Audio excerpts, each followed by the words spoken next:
আসসালামু আলাইকুম, welcome back. আজকে 10 নম্বর এপিসোডে সকলকে স্বাগত। আশা করি সকলে অনেক ভালো আছো। আমি ফারহান আছি তোমাদের সঙ্গে, গ্রাফিক্সে মাহমুদ। আজকের এপিসোড অন্য সব এপিসোডের থেকে একটু স্পেশাল হতে যাচ্ছে, কারণ আজকের এপিসোডে থাকছে মেসোজিনের ঘটনা। এবং দ্বিতীয় ঘটনাটি হলো একজনের সাথে ঘটে যাওয়া কিছু অদ্ভুত ঘটনা। আশা করি ঘটনা তোমাদের অনেক ভালো লাগবে, তাই শুরু থেকে শেষ পর্যন্ত অবশ্যই ঘটনাটি মনোযোগ দিয়ে শুনবে। সম্পূর্ণ ঘটনাই শুনবে এন্টারটেনমেন্ট হিসেবে। তোমরাও চাইলে তোমাদের ঘটনা আমাদের পাঠাতে পারো, চাইলে মেইল করতে পারো অথবা ফেসবুক পেজের ইনবক্সে পাঠাতে পারো। দুটি লিঙ্কই পেয়ে যাবে চ্যানেল ডিসক্রিপশনে এবং ভিডিও ডিসক্রিপশনেও দেওয়া আছে। আর আমাদের ঘটনাগুলো বেশি বেশি বন্ধুদের সাথে শেয়ার করো। তো বেশি কথা না বাড়িয়ে ঘটনায় চলে যাই, তবে তার আগে ভিডিওতে লাইক করে দাও, কমেন্ট করো। তো চলে যায় আজকের ঘটনায়। ঘটনাটি যার থেকে শুনেছি এটি তার দাদুর সাথে ঘটে যাওয়া একটি ঘটনা। তার দাদু রেল স্টেশনের একটি বিভাগে কাজ করতেন। বাড়ি ফিরতে ফিরতে প্রায় অনেক রাত হয়ে যেত। সেদিন কাজ শেষে তিনি ইলিশ মাছ কিনেছিলেন। মাছগুলো একটি থলেতে ভোগড়ে রেল লাইনের পাশ দিয়ে বাড়িতে ফিরছিলেন। কিছু দূর আসার পর তার কেমন জানি অস্বস্তি অনুভব হলো। মনে হচ্ছিল কেউ যেন তাকে অনুসরণ করছে, আবার এমনও মনে হচ্ছিল কেউ যেন তার মাছের থলিটা ধরে টানছে।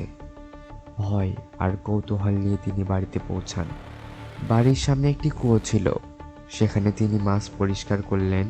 তারপর এমনভাবে ঘুমাতে গেলেন যেন কিছু ঘটেইনি।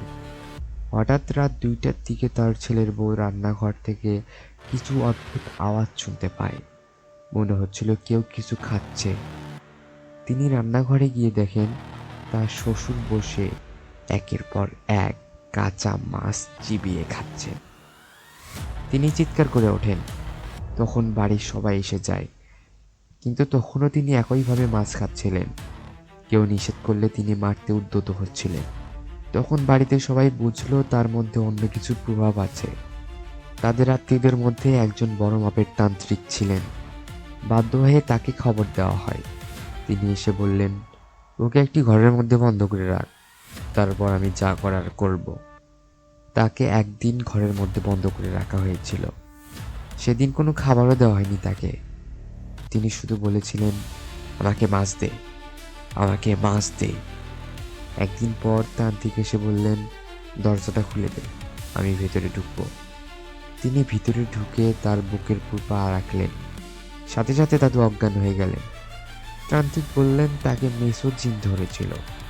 মাছ নিয়ে আসার সময় জিনদের একটি জাত আছে যারা মাছ খুব পছন্দ করে, সেই জিনেরাই তাকে ধরেছিল। তিনি আরো বললেন, তোদের বাড়িতে কেউ কালো জাদু করেছে। তার নির্দেশে গোয়াল ঘরের পূর্ব ও দক্ষিণ পাশে মাটি খোঁড়া হলো। মাটি খুঁড়ে যা পাওয়া গেল, একটি কুকুরের মাথার খুলি এবং পায়ের হাড়। তান্ত্রিক বললেন এগুলো অসৎ তান্ত্রিক বিদ্যায় ব্যবহৃত হয়েছিল। এই ছিল আজকের এপিসোডে ফার্স্ট ঘটনা। এবার বেশি কথা না বাড়িয়ে দ্বিতীয় ঘটনায় চলে যাই। এই ঘটনাটি যার সঙ্গে ঘটেছে তার ভাষাতেই বলছি। আমি গাজীপুরে একটি কলেজে সবেমাত্র ভর্তি হয়েছি। গাজীপুরে আমার তেমন কোনো আত্মীয় ছিল না, তবে আমার এক বন্ধু ছিল, তার নাম আবির। সে গাজীপুরে বাসা ভাড়া নিয়ে পড়াশোনা করত। আমি ভাবলাম তার বাসায় গিয়ে উঠব, দুজন একসাথে রুম শেয়ার করে থাকবো। তাকে ফোন করে জানালাম, সে বলল ঠিক আছে চলে আয়। আমি আর দেরি না করে তার বাসায় চলে গেলাম। যে বাড়িতে আবির থাকতো সেটি মূলত রাস্তা থেকে প্রায় কিছুটা দূরেই। বাড়ির সামনে দিয়ে মূল রাস্তায় উঠতে প্রায় 12 থেকে 13 মিনিট লাগতো। আর বাড়ির পেছনে আরেকটি রাস্তা ছিল যেখানে বাঁশঝাড় ও কিছু গাছ ছিল। সেই পথ দিয়ে যেতে 5 থেকে 6 মিনিট লাগতো। তাই বেশিরভাগ সময় বাড়ির পেছন দিয়েই যাওয়া আসা করতাম। ঘটনাটি ঘটেছিল আবির বাসায় যাওয়ার পরে, প্রায় রাত 8টার দিকে। ভাবলাম হোটেল থেকে রাতের খাবার খেয়ে আসি। পেছনের রাস্তা দিয়ে মূল রাস্তায় গিয়ে হোটেলে গিয়ে খেলাম। ফিরে আসার সময় বাড়ির সামনে একটি বড় গাছ ছিল। ভাবলাম বাড়ির কাছে এসেছি, এখানে দাঁড়িয়ে একটু প্রয়োজন সেরে নিই। হঠাৎ মট করে শব্দ হয়ে কিছু একটা নিচে পড়ল। ফোনের ফ্ল্যাশ জ্বালিয়ে দেখি গাছের একটা কাঁচা ডাল ভেঙে পড়েছে। দেখে মনে হচ্ছিল কেউ যেন রাগ করে ডালটি ভেঙে ফেলেছে। আমি দ্রুত বাড়িতে ঢুকে পড়ি। পড়ে স্বাভাবিকভাবে ঘুমিয়ে পড়লাম। রাত প্রায় ৩টার দিকে ঠাস ঠাস করে জানালা বাড়ি খাচ্ছে। জানালা দিয়ে তীব্র হাওয়া ঢুকছে। জানালাটা বন্ধ করতে গিয়ে দেখি, যা দেখলাম তাতে শরীর পুরোই ঠান্ডা হয়ে গেছে। গাছের পাশে ধোঁয়ার মতো একটি অবয়ব দেখে সরে আসলাম। আবার তাকিয়ে দেখি অবয়বটি গাছের ওপর বসে আছে। ভয়ে জানালা বন্ধ করে মাথার ওপর কম্বল চাপিয়ে আল্লাহ তাআলার নাম নিয়ে ঘুমিয়ে পড়লাম। সকালে বাড়িতে যাওয়ার পরিকল্পনা করলাম। বাড়িতে গিয়ে বাবা মাকে সব বললাম। হঠাৎ আমার প্রচণ্ড জ্বর এলো। ২ দিন জ্বর ছিল। খুব দুর্বল হয়ে পড়েছিলাম। বাবা মসজিদের হুজুরকে আনলেন। তিনি দোয়া কালাম পড়ে ঝাড়ফুঁক দিলেন। ১-২ দিনের মধ্যে আমি পুরোপুরি সুস্থ হয়ে গেলাম। কয়েকদিন পর আবার গাজীপুরে যাওয়ার সিদ্ধান্ত নিলাম, কিন্তু সেদিন দেরি হয়ে যায়। ভাবলাম হোটেলে একটি রুম ভাড়া নিয়ে থাকবো। রাত করে এখানে না যাওয়াই ঠিক হবে। কিন্তু ওইদিকে প্রায় রাত ২টার দিকে আবির দরজায় ঠক ঠক শব্দ শুনতে পাই। ঘুমের ঘরে আবির বলে, এসেছিস?